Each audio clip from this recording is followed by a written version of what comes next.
বিশ্বকাপ বাংলাদেশের জন্য স্বপ্ন, অনেকটা সোনার হরিণ। তবে বিশ্ব ফুটবলে বাংলাদেশ দাপট দেখাতে না পারলেও আঞ্চলিক ফুটবলে বাংলাদেশের কাছে বিশ্বকাপের সমান অর্জন হলো সাফ শিরোপা, যেটা 2003 সালে বাংলাদেশ অর্জন করে।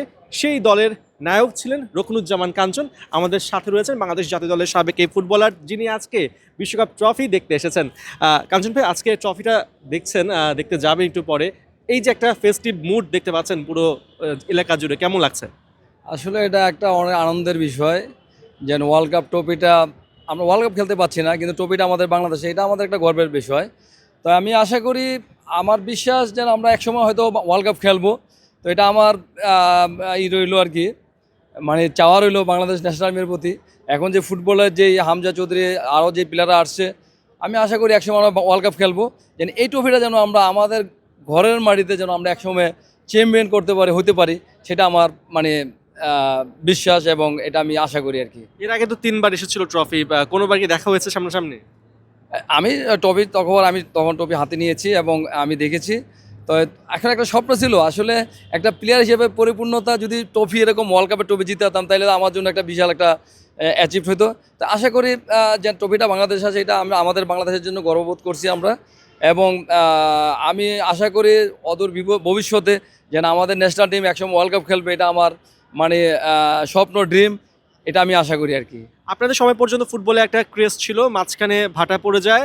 এর পরবর্তীতে আমরা হামজা আসার পর দেখতে পাচ্ছি নতুন করে ফুটবল উন্মাদনা শুরু হয়েছে। আর এই ফুটবল নিয়ে ক্রেজ তো সবসময়ই থাকে, বিশ্বকাপ আসলে আমরা দেখতে পারি। সো এই যে বিশ্বকাপ আসছে, এখান থেকে আমরা ফুটবলের নবজাগরণের বা ফুটবলকে এগিয়ে নেওয়ার জন্য কাজটা শুরু করতে পারি কিনা, বা এটা একটা উপলক্ষ হতে পারে কিনা?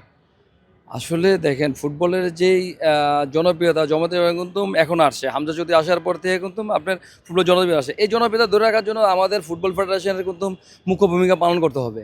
ফুটবল ফেডারেশন যদি মুখ্য ভূমিকা পালন করে, আপনার প্রতিনিয়ত যেই আপনার যে লিগগুলা, এই লিগগুলা যদি ঠিক মতন কন্টিনিউ করে, এবং আপনি দেখেন ক্লাবগুলার কিন্তু এখন দৈনন্দিন সজাগ যাচ্ছে, প্লেয়াররা টাকা পাচ্ছে না। তো এটা কিন্তু বিশাল ফ্যাক্টর। আমি মনে করি যে এই যে প্লেয়াররা টাকা পাচ্ছে না, এবং একটা ক্লাবের একটা স্টেডিয়াম নাই। দেখেন ওয়ার্ল্ড কাপ যারা খেলতেছে আজকে, সমস্ত ক্লাবের কিন্তু একটা করে ওয়ার্ল্ড কাপ স্টেডিয়াম আছে।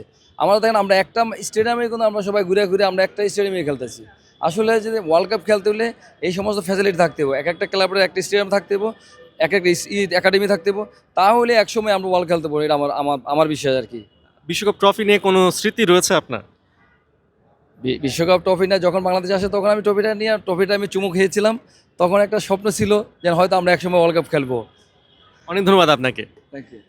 দর্শক, দেখছিলেন রুকনুজ্জামান কাঞ্চন, জাতীয় দলের সাবেক ফুটবলার। ট্রফি নিয়ে তার স্মৃতির কথা তিনি বলছিলেন, এবং তার প্রত্যাশা রয়েছে বাংলাদেশ জাতীয় দল কোনো একদিন বিশ্বকাপ মঞ্চ মাতাবে। পার্থ বণিক, ৭১, ঢাকা।